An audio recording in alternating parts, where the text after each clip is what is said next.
할렐루야. 우리 예수님 부활하셨습니다. 우리 옆에 분들과 다시 한번 인사하겠습니다. 할렐루야. 예수님 부활하셨습니다. 감사합니다. 우리 예수님은 무덤에 계시지 않습니다.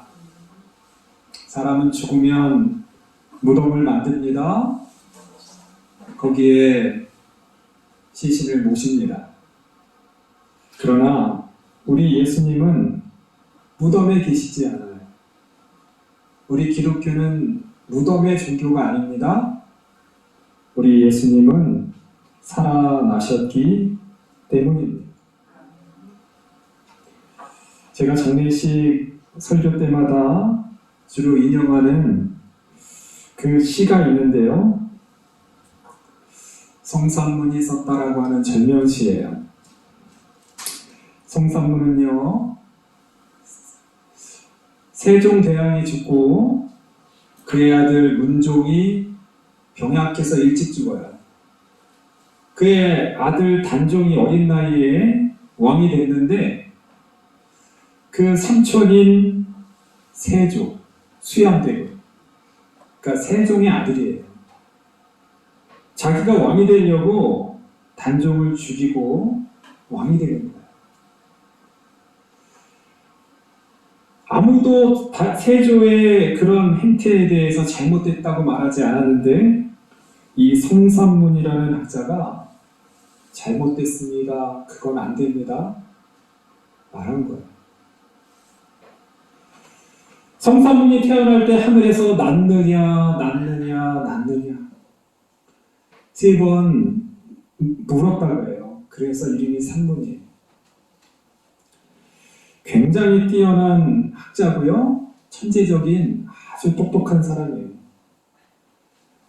정의를 위해서, 옳은 것을 위해서 목에 칼이 들어와도 아니다라고 말할 수 있는 절개를 가진 유학자입니다. 결국 죽어요. 근데요, 그때 그 당시에 이 삼족을 멸한다는 의미는 성삼문만 죽는 게 아니에요. 성삼문의 형제들 다 죽고요. 성삼문의 자녀 3명 남자 아들 다 죽고요. 성삼문의 아내는 노비로 팔리고 집안이 풍비박산이 나는 거예요. 그런 걸 알면서도 성삼문은 이러면 안 됩니다라고 말했던 거예요.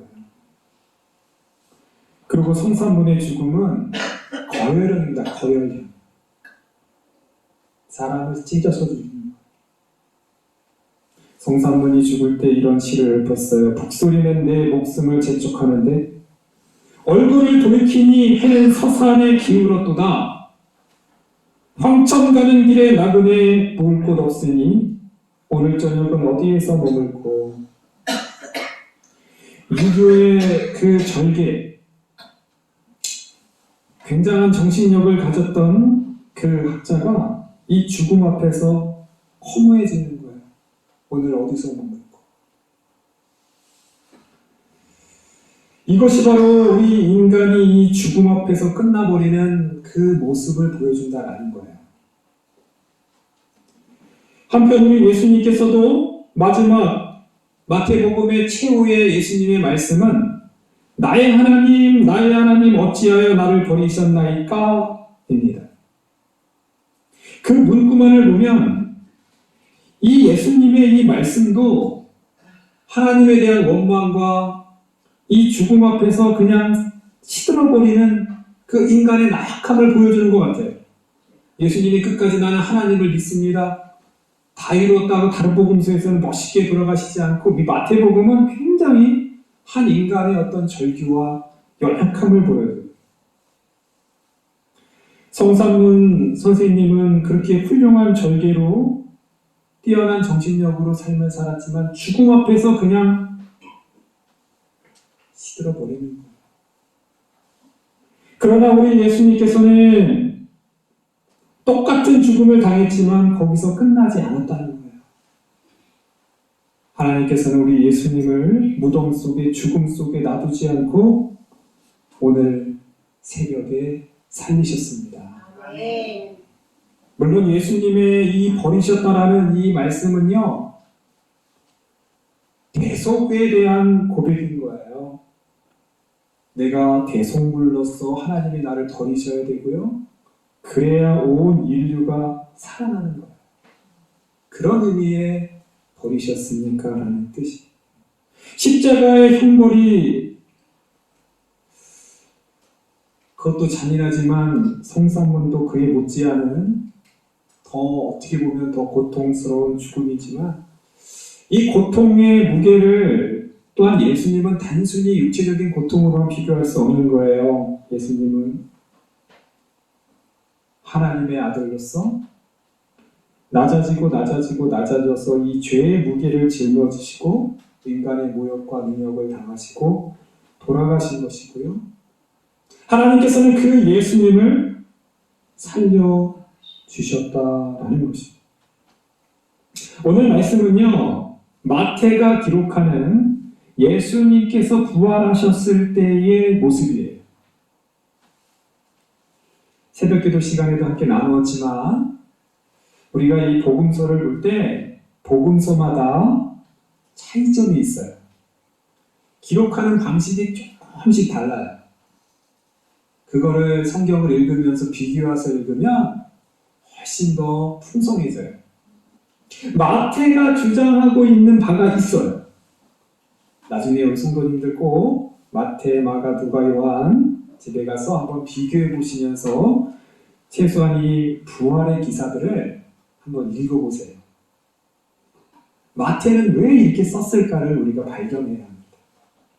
오늘 마태는요, 일단 새벽에 여인들이 빈 무덤에 갔다. 이건 다 공통 기록이에요. 공통 기록.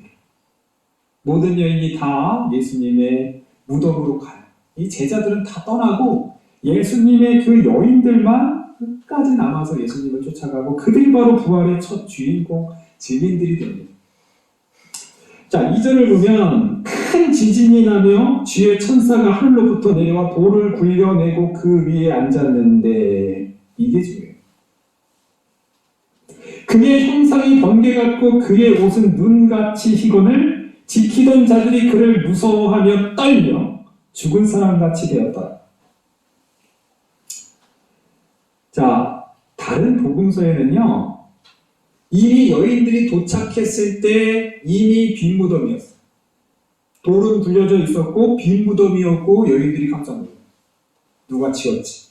경비병들도 없어요. 오늘 마태가 기록하고 있는 이 부활의 기사는요, 여인들이 왔을 때 여인들이 보는 그 가운데 일어난 거예요. 이게 다릅니다. 하나님께서 여인들을 기다렸어요. 여인들이 오고 있어서 그때 지진이 났고요. 그때 주의 천사가 내려왔고요. 그때 돌을 굴려내고 그 위에 앉으시고 그 천사들이 그 바깥 무덤 속에 앉아 계신 모습을 여인이 본 거예요. 그리고 그 지키던 자들은 무서워서 덜덜덜 떨며 죽은 사람같이 되는 것을 여인들이 목격한 거예요. 이게 다릅니다. 마태가 기록하는 이 기록이 다른 복음서에는 나와 있지 않지만 여인들이 그 광경을 직접 목격한 걸로 나왔다라는 거예요. 왜 그랬을까? 왜 마태는 그냥 빈 무덤으로만 해도 될 것을 여인들이 직접 보게 그 순간에 맞춰서 이런 일을 하셨던 걸까요? 확신시키자는 거지. 하나님께서 하셨다. 하나님께서 직접 천사로서 무덤을 돌려내고 행하셨다라는 것을 여인들로 하여금 목격하게 하시기 위함이었던 거예요.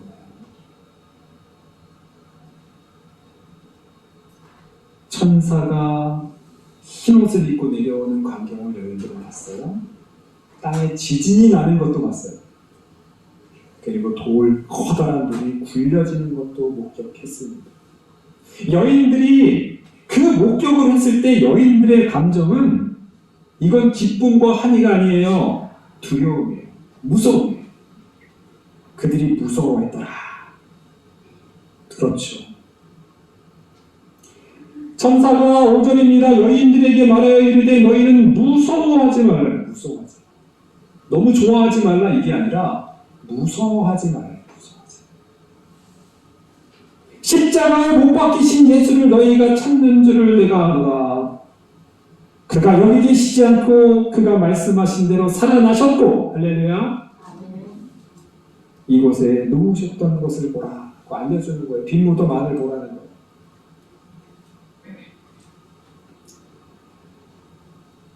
또한 그가 죽은 자 가운데서 살아나셨고 너희보다 먼저 갈릴리로 가시니 거기서 배우리라.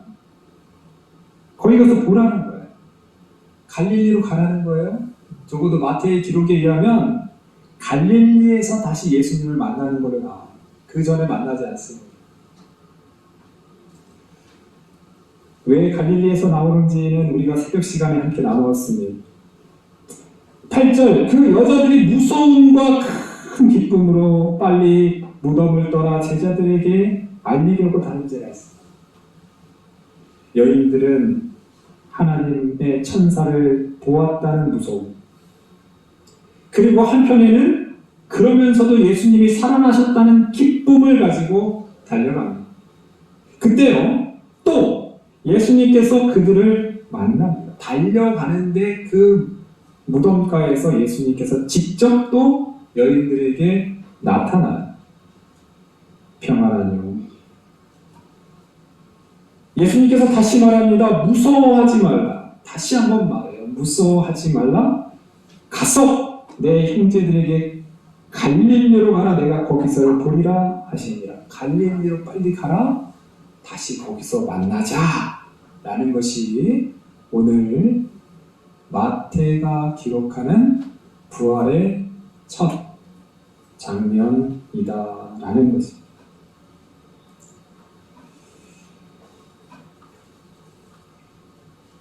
오늘 말씀 가운데 우리가 하나님의 큰 기적, 하나님의 이 부활을 우리가 마주하고 경험할 때는 우리가 두 가지 감정을 가지게 된다는 거예요. 그 감정은 첫 번째는 무서움입니다. 우리가 하나님의 이 전능하신 능력과 전능하신 이 기적을 경험할 때 우리 인간은 두렵습니다. 아, 기쁘다, 하나님 감사해, 이런 기분이 아니라요. 하나님의 능력. 하나님께서 임재하실 때 큰 지진이 났더라고 말합니다. 이 지진의 경험은요, 하나님의 전능성, 전능하신 하나님이 이 땅 가운데 땅이 감당을 못해서 지진이 나는 겁니다. 하나님께서 출애굽기 19장을 보면요, 시내산에 임재하실 때가 있어요. 그 임재할 때도 똑같아요. 땅이 진동했더라. 안개가 자욱한 곳에 하나님께서 임재하시자 땅이 진동했더라. 거룩한 하신 하나님을 이 땅이 감당하지 못하는 거예요. 지진이 나는 거예요. 울리는 거예요. 떨리는 거예요. 이사야는 성전 예배를 통해서 우리 하나님을 만나요. 그때 이사야가 처음 경험한 그 하나님을 보고 나서 고백은 망하게 되었다. 화로가 망하게 되었다. 큰일 났다.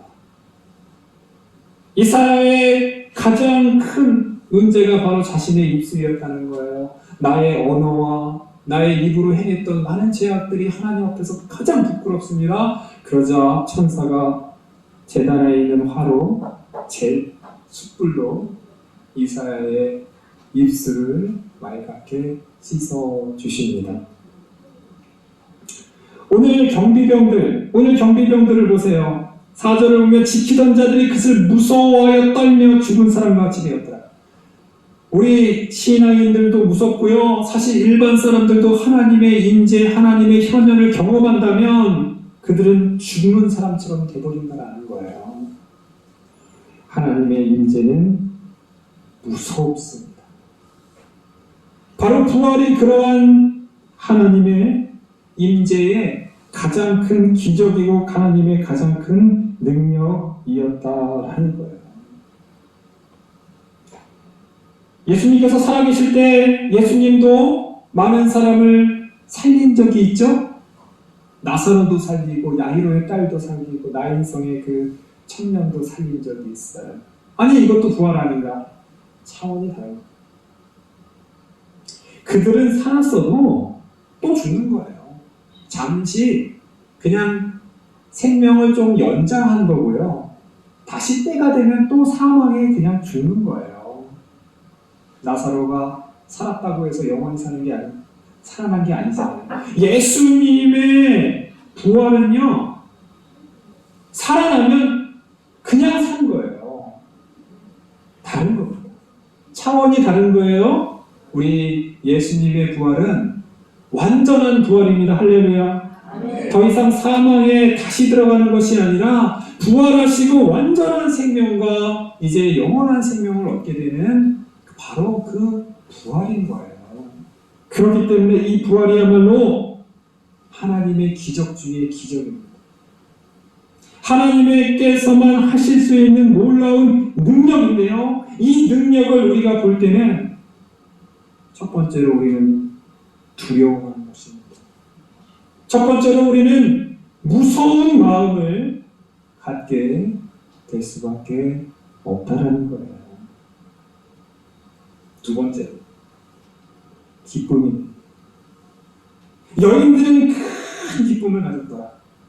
예수님께서 다시 살아나신 예수님, 그렇게 이제 영원히 못 볼 것 같은 그 예수님의 죽음 앞에 슬퍼하며 절망하며 좌절하던 그 여인들은 예수님께서 다시 살아나셨다는 그 이야기만 듣고도 큰 기쁨으로 달려갔더라라고 말하고 있습니다.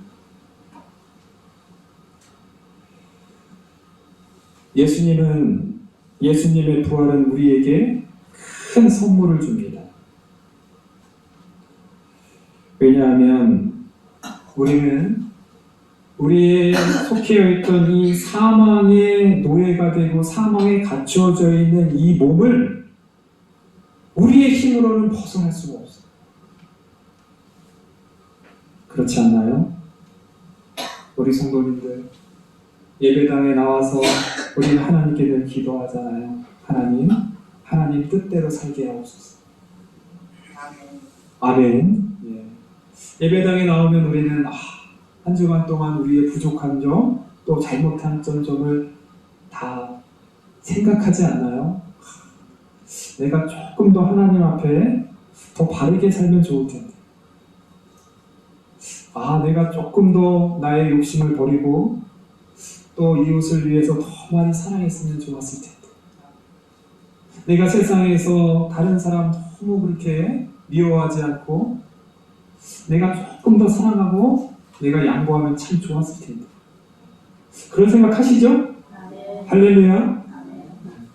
우리가 하나님 앞에 나오고 예배를 드리는 이유는 그런 마음을 우리가 갖기 위함이에요. 사실은 하나님께서 매주마다 우리 성도님들한테 그런 마음을 주시는 거예요. 계속 도전하시는 거예요. 하나님은 하나님의 거룩한 백성이 되도록 도전하세요. 그런데 막상 또 우리가 또 예배를 드리고 또 세상에 나가면 또 우리는 죄악 속에 우리의 원치 않는 그런 방식대로 또 우리는 또 알게 모르게 또 우리가 살아간다는 것이죠. 바울도 그런 고백을 해요. 바울도 내 지체 속에 한 다른 법이 내 마음의 법과 싸워서 내 지체 속에 있는 죄의 법 아래로 나를 사로잡는다. 내가 마음으로는 하나님의 법을 섬기고 싶은데 내 지체 속에는 또 다른 법이 있다는 거예요. 그래서 내가 꼭 그 법 앞에 내가 또 굴복되어지는 초라한 모습을 내가 경험한다라는 거예요. 이 바울의 고백입니다. 솔직한 고백이에요. 우리 인간들은 다 우리의 연약한 욕심 가운데요. 우리는 늘 반복되는 그런 쓰러짐과 좌절과 때로는 그것 앞에서 우리는 절망할 수밖에 없다는 거예요. 자유롭지 않습니다. 우리가 이 육신을 입고 있는 한 우리는 다 자유롭지 않습니다. 바울은 탄식합니다. 오호라 나는 곤고한 사람이로다. 이 사망의 몸에서 누가 나를 건져낼까? 이 사망과 죄악에 놓여 육신의 법을 쫓아갈 수밖에 없는 이 나의 연약함을 누가 구해줄까?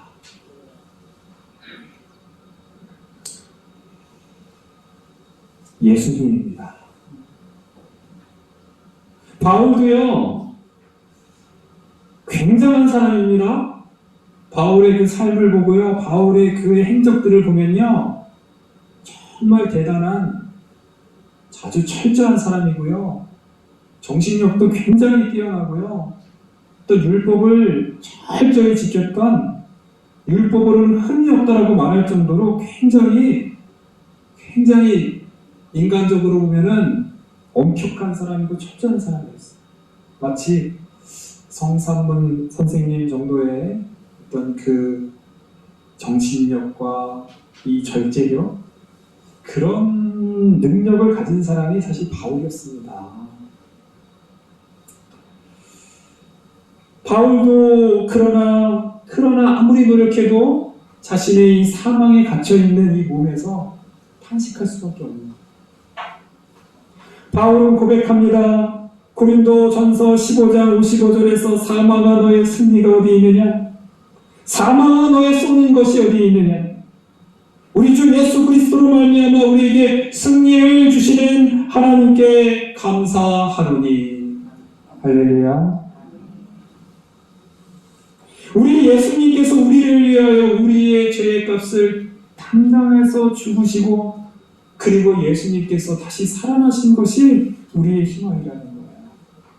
나의 힘으로는 나의 이 사망의 몸에서 벗어날 수 없고 탄식할 수밖에 없지만, 우리 예수님의 부활, 예수님께서 나를 대신해서 살아계시고 나의 죄를 담당하시고 살아나셨던 이 사건, 이것이 바로 우리에게 승리를 주시는 하나님이다라고 찬양하고 있다라는 것입니다. 부활은 하나님의 응답입니다. 예수님께서 나의 하나님 어찌하여 나를 버리셨습니까? 절규와 탄식 속에 돌아가셨을 때도 하나님은 끝끝내 예수님을 구해주지 않았어요. 십자가상에 죽도록 내버려 두셨어요. 하나님은 침묵하셨어요. 그러나 사흘 후에 하나님은 그 예수님을, 죽었던 예수님을, 이미 사흘이나 지난 예수님을 사망 가운데 놔두지 않고 살아내셨다라는 거예요. 할렐루야. 하나님의 응답입니다. 우리는 왜 하나님의 능계십니까? 우리가 인생을 살아갈 때 왜 하나님 침묵하십니까?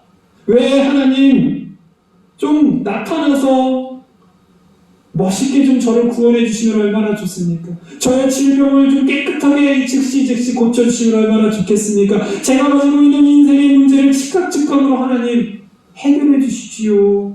우리는 때로는 정말 하나님 왜 어디 계십니까? 라고 탄식하며 하나님께 부르짖습니다.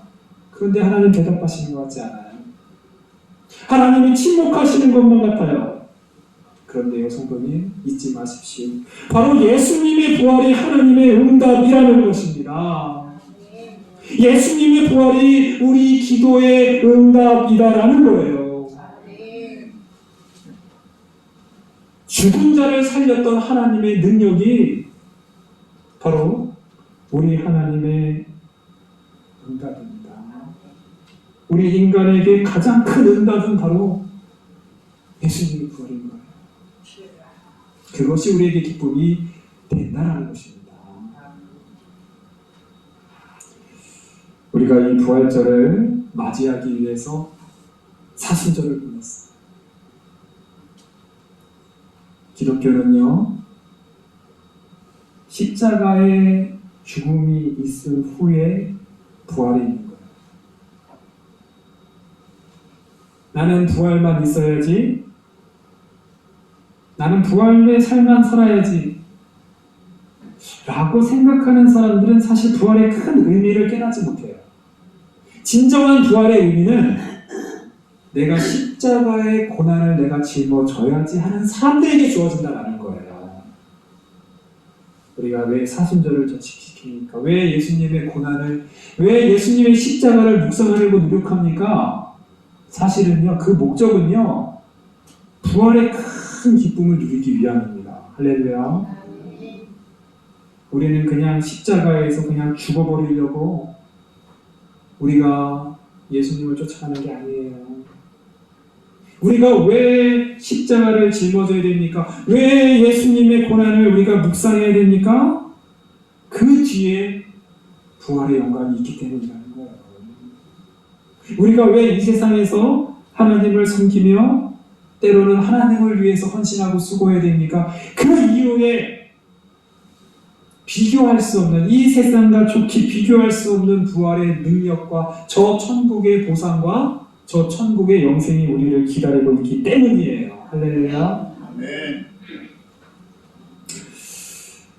이번 사순절을 제가 보내면서 아침을 금식했습니다. 처음에는 아침을 금식하니까 몸도 가벼워지고 저에게 맞는 것 같아요. 그런데 또 지내보니까 사실 안 맞았어요. 배고팠어요. 속이 쓰려요. 허기지고 일시적이지 몇 번 계속 지내다 보니까 이 아침을 정말 하니까 이 사람이 그 먹어야 되는 양이 있는 것 같아요. 인간이 세 끼를 먹어야 되는 양이 있는데 이 두 끼만 먹으니까 이 몸에 두 끼를 먹어도 에너지가 너무 이게 계속 없어지더라고요. 그냥 지치기만 하면은 내가 하겠는데 막 쓰리더라고요. 그럴 때는 죄송합니다. 제가 먹었어요. 조금씩 아침 조금씩 먹고 그렇게 엉터리 같지만 지냈습니다. 이제 부활절 되니까 하루 세 끼 다 먹을 수 있다고 생각하니까 너무 좋네요.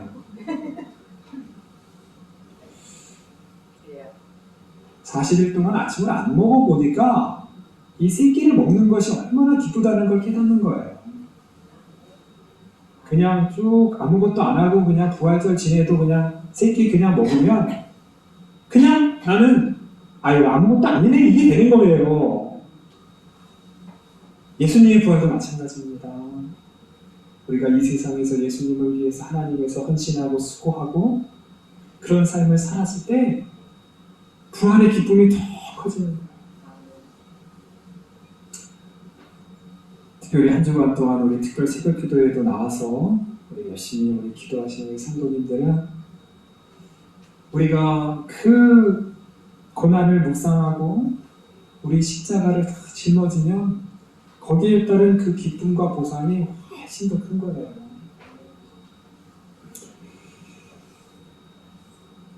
우리는 오늘 예수님의 부활을 우리는 오늘 말씀을 통해서 또 사순절의 삶을 통해서 우리는 기쁨으로 맞이합니다.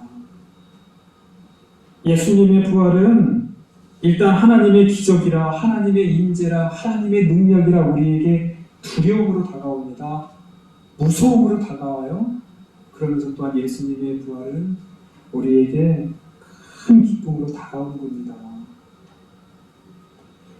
때로는 우리가 하나님께서 여전히 침묵하시는 것과 같은 세상을 살아갈 수 있습니다.